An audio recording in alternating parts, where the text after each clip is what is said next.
Hello दोस्तों, आज हम पढ़ेंगे Duke's criteria for clinical diagnosis of infective endocarditis.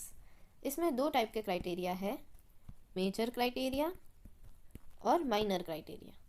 सबसे पहले हम मेजर देखें तो उसमें दो टाइप है। इन्फेक्टिव एंडोकार्डाइटिस इस डिजीज़ का नाम है, तो सबसे पहले हमें चेक करना है इन्फेक्शन है या नहीं, और दूसरा हमें चेक करना है एंडोकार्डियम इन्वॉल्व है या नहीं। तो इन्फेक्शन कैसे चेक करेंगे? हम ब्लड कल्चर करेंगे। अगर पॉजिटिव ब्लड कल्चर आ गया तो ये हो जाएगा major criteria. Positive blood culture किसके लिए? कि जो वेरीफाइड है कि ये बैक्टीरिया से इन्फेक्टिव एंडोकार्डाइटिस होता है, मतलब टिपिकल बैक्टीरिया के लिए। अगर ये 2 सेपरेट ब्लड कल्चर में आ गए तो हम इसे मेजर क्राइटेरिया में लेंगे। ये बैक्टीरिया है staph aureus, विरिडान streptococci, HACEK group, ये टिपिकल सारे बैक्टीरिया है। सेकंड हो गया कि अगर एटिपिकल कोई माइक्रो ऑर्गेनिज्म आया पर परसिस्टेंट आ ही रहा है, जितने सैंपल लिए हमने उन सब में वो एटिपिकल आ रहा है माइक्रो ऑर्गेनिज्म, तो उसे भी हम बोलेंगे कि ये मेजर क्राइटेरिया में आ गया। अब परसिस्टेंस के लिए कैसे सैंपल लेने हैं?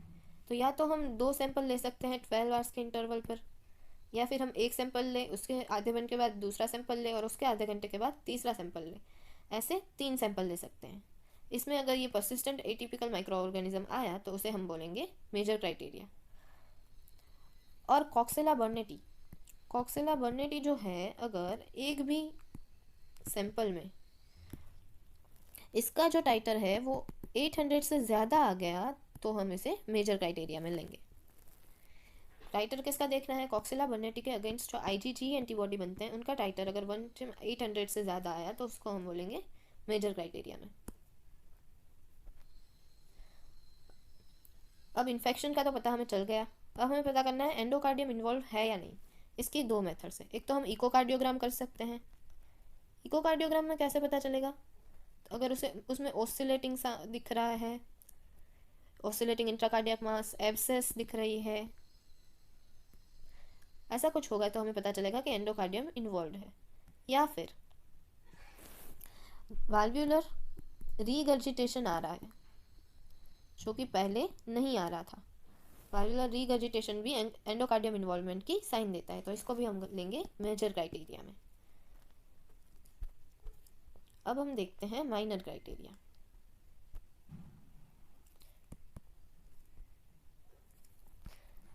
माइनर क्राइटेरिया जो है उसमें आ जाएगा प्री डिस्पोजिशन मतलब उसको कितना चांसेस है ये डिजीज होने का। तो इसमें किनको ज़्यादा चांसेस होगा? तो एक तो आईवी ड्रग यूजर्स, हार्ट की कोई कंडीशन हो, प्रोस्थेटिक वाल्व लगाया हुआ हो, ऐसे लोगों को, हार्ट कंडीशंस। दूसरा है फीवर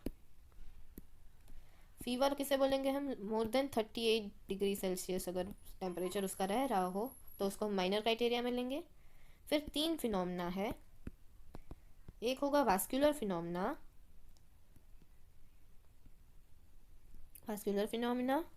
उसमें क्या देखेंगे कि वास्कुलर कोई डिजीज़ है, मतलब कि अगर आर्टीरियल एम्बोलाई है, पल्मोनरी इन्फार्क्ट्स है, एन्यूरिज्म है, एम्बोलाई, एन्यूरिज्म वगैरह। दूसरा है इम्यूनोलॉजिक फिनोमेना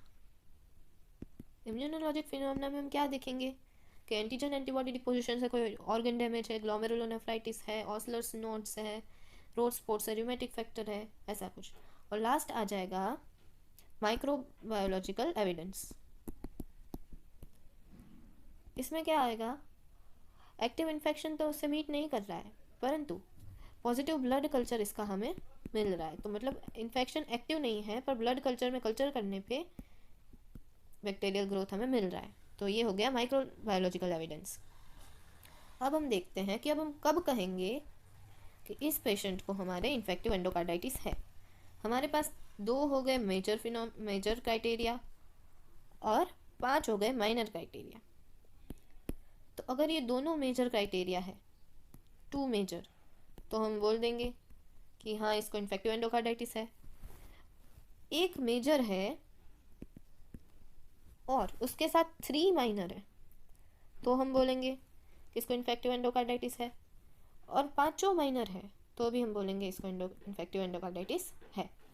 तो अब हम अगर रिवाइज करें इसको, तो हमारे पास हो गए ड्यूक क्राइटेरिया में मेजर क्राइटेरिया और माइनर क्राइटेरिया। मेजर क्राइटेरिया में आएगा इन्फेक्शन है एंड इंडोकार्डियल इन्वॉल्वमेंट है। इन्फेक्शन के लिए हम चेक करेंगे पॉजिटिव ब्लड कल्चर, उसमें हम टिपिकल बैक्टीरिया के लिए चेक करेंगे सबसे पहले staph aureus, viridans streptococci, HACEK group.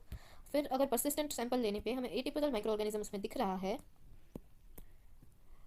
Atypical अगर हमें दिख रहा है परसिस्टेंट, तो हम उसको मेजर में लेंगे। और कॉक्सिला बर्नेटी का एक भी सैंपल में अगर टाइटर 1/800 से ज़्यादा है तो उसे भी हम मेजर क्राइटेरिया में लेंगे। अब हम देखेंगे एंडोकार्डियल इन्वॉल्वमेंट, उसमें हम इकोकार्डियोग्राम करेंगे और ऑस्कल्टेट करेंगे पेशेंट को। इकोकार्डियोग्राम में अगर ऑसिलेटिंग मास दिख रहा है, एब्सेस दिख रहा है, तो हम उसको मेजर में गिनेंगे। और न्यू वाल्वुलर रीगर्जिटेशन सुनाई दे रहा है ऑस्कल्टेट करने पे, वाल्वुलर रीगर्जिटेशन अगर सुनाई दे रहा है तो उसको भी हम मेजर क्राइटेरिया में लेंगे। अब ये आ गया माइनर क्राइटेरिया। माइनर क्राइटेरिया 5 है। फर्स्ट हो गया प्रीडिस्पोजिशन, मतलब उसको रिस्क ज़्यादा है, अगर हाई रिस्क पेशेंट है, आईवी ड्रग यूज़र है तो ज़्यादा रिस्क रहेगा ये इन्फेक्शन का, क्योंकि ब्लड मतलब कैनुला लगा हुआ रहेगा हमेशा, तो सरफेस से अनहाइजीनिक बिहेवियर से इनको इन्फेक्शन हो सकता है। दूसरा है फीवर अगर 38 डिग्री सेल्सियस से ज़्यादा टेम्परेचर रह रहा हो। फिर 3 फिनोमिना है वास्कुलर, इम्यूनोलॉजिक, माइक्रोबायोलॉजिकल। वास्कुलर में होगा embolism, aneurysm, septic embolism, haemorrhages वगैरह। इम्यूनोलॉजिक फिनोमिना में होगा अगर एंटीजन एंटीबॉडी डिपोजिशन से कहीं पे डैमेज हुआ है, तो मतलब कि ग्लोमेरुलोनेफ्राइटिस उसमें आ जाएगा, रूमेटॉइड